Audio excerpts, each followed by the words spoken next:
दोस्तों, मेरे चैनल को जरूर सब्सक्राइब करें। आपका बहुत बहुत धन्यवाद। बहुत दिन पुरानी बात है। एक जंगल में एक लोमड़ी रहती थी।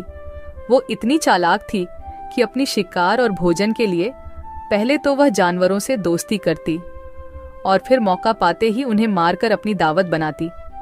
उस लोमड़ी की इसी आदत की वजह से उसे सभी दूर रहते थे। एक दिन उसे कहीं भोजन नहीं मिला तो वह दूर तक शिकार की तलाश में निकल पड़ी। उनके नजर एक तंदुरुस्त बंदर पर पड़ी। वह बंदर पेड़ पर चढ़ा हुआ था।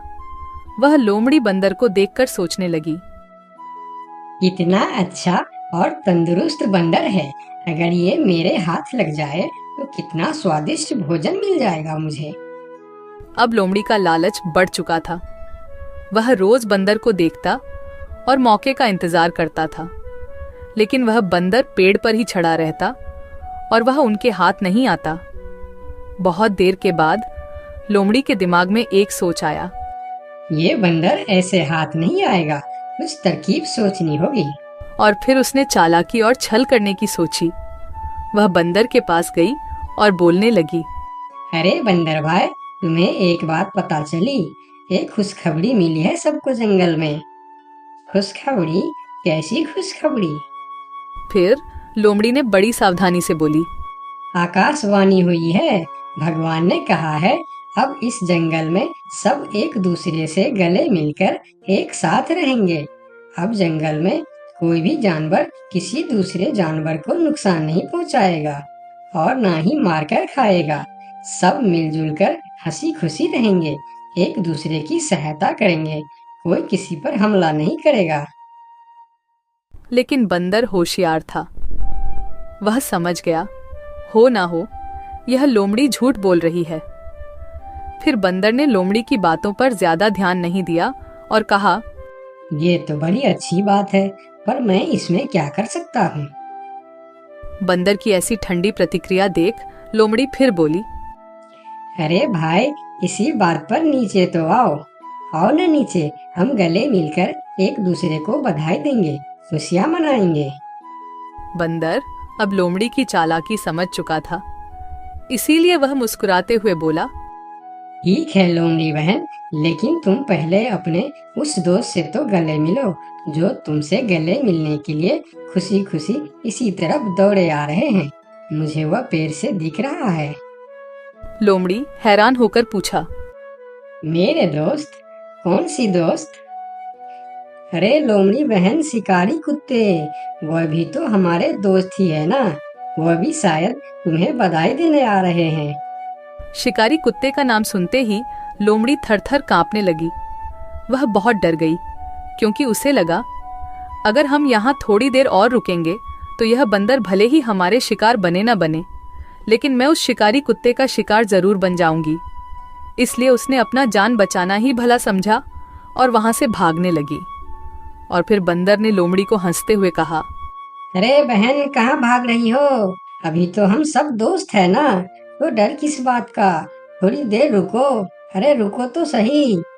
फिर लोमड़ी थोड़ी रुकी और बोली, अरे भाई, दोस्त तो है, लेकिन शायद शिकारी कुत्ते को ये खबर नहीं मिली होगी।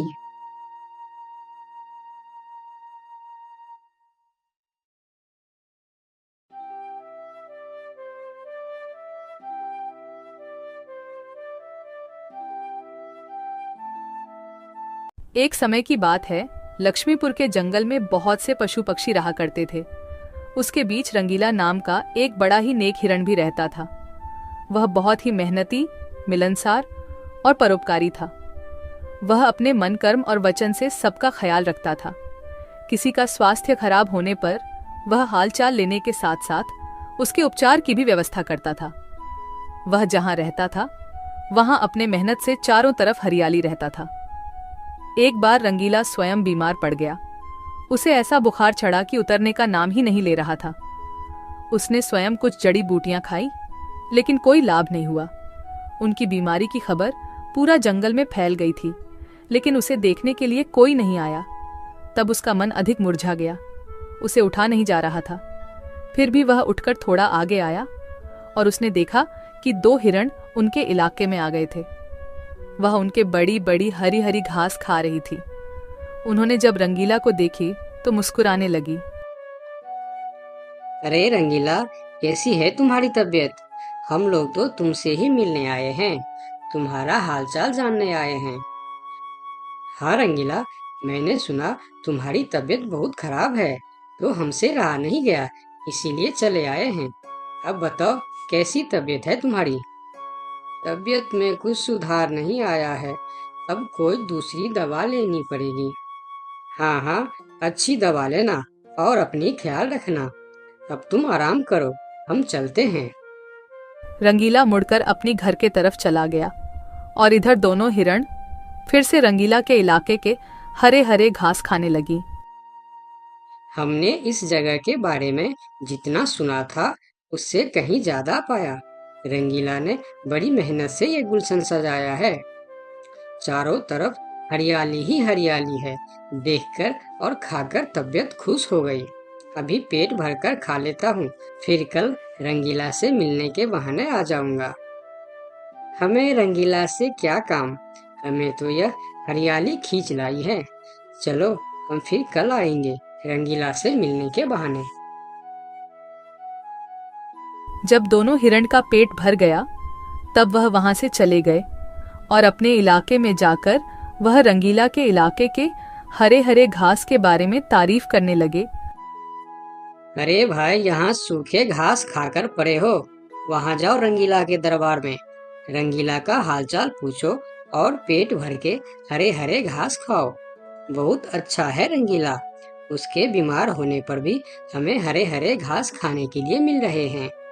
रंगीला बहुत अच्छा है, बड़ा ही नेक हिरन है, उसके बीमार होने पर भी हमें हरे हरे घास खाने के लिए मिल रहा है। इससे अच्छी बात और क्या हो सकती है। वहां बहुत सारे हिरण की टोली बन गई। वह सब रंगीला के पास पहुंच गए और रंगीला का हालचाल पूछने लगे। पहले तो रंगीला को इस बात की बहुत खुशी हुई कि कितने सारे लोग इनके हालचाल पूछने आ गए, लेकिन उसके बाद का नज़ारा देखकर रंगीला का सर चकरा गया। सारे हिरण उनके इलाके के घास खाने में जुट गए थे। कुछ हिरण तो फल भी खा रहे थे। उनके पास सर उठाकर इधर उधर देखने की भी फुर्सत नहीं थी।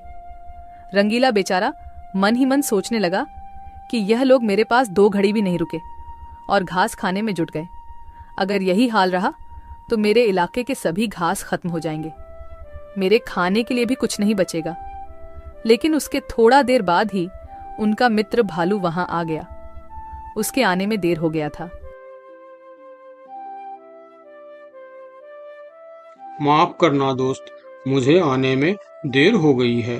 तुम्हारे लिए औषधि लाने बहुत दूर चला गया था। औषधि तो मिल गई, लेकिन आने में थोड़ी देर हो गई। ये जड़ी बूटी तुम जल्दी खा लो और जल्दी से ठीक हो जाओ मेरे दोस्त। रंगीला ने वह औषधि खाई और कुछ देर बाद ही उसे आराम मिलने लगा। उसका दोस्त भालू उनके साथ ही रुका रहा और 2 दिन के बाद रंगीला का तबीयत ठीक हो गई। लेकिन उनके खाने के लिए न कोई घास बचा था, न कोई फल बची थी। उनकी सारी मेहनत पर पानी फिर गया था। वह बहुत उदास हो गया। दोस्त रंगीला, मैं जानता हूँ ये मतलब का संसार है। ज्यादातर यहाँ सब दोस्ती दिखावा का ही करते हैं। सब अपने फायदे की सोचता है। तुम चिंता मत करो, हम दोनों मिलकर यहाँ फिर से अपना गुलशन सजाएंगे, एक नई दुनिया बनाएंगे। इस कहानी से हमें यह सीख मिलती है कि मन में कपट रखने वाला मित्र शत्रु से भी ज्यादा खतरनाक होता है।